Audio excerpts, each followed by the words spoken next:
Welcome to this Sounds Unheard Masterclass. I'm Gail Priest. I'm a Sydney-based sound artist and composer. We're in my lounge room today, which is part of my studio. And I'm going to talk to you about how I use sounds and laptop composition to make experimental electronic music.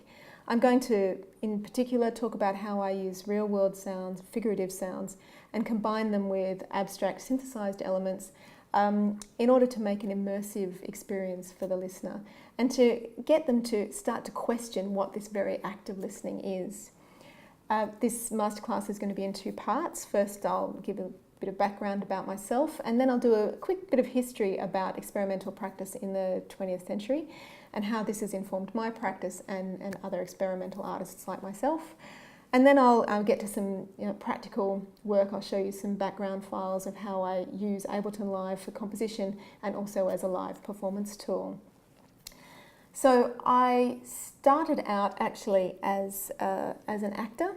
I was originally trained in performance, and I also did some singer-songwriting work around Sydney in venues.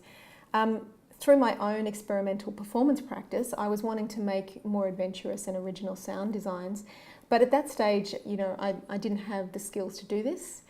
I'm not particularly well trained in classical music. I, grew up in the musical environment. I was involved in a lot of activities at school, mainly choral and singing activities, and I did take some singing lessons, but I never learnt an instrument, so my actual ability to deal with notation is quite limited.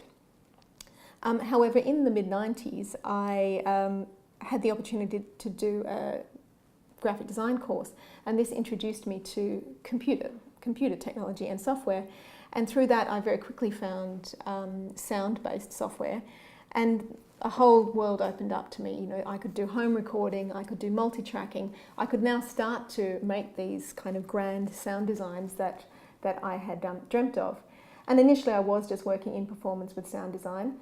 And then in the early 2000s, I discovered that there was a whole scene of people working with experimental music as actual, just a pure activity in itself.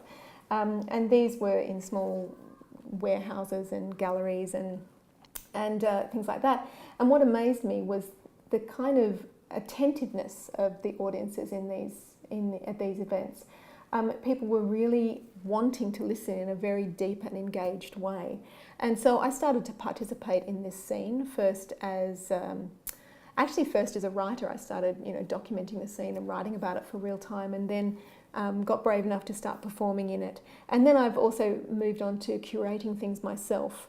And as a whole, my performance, my practice now actually includes, sound design, live performance recordings, and also installations and creative writing about sound.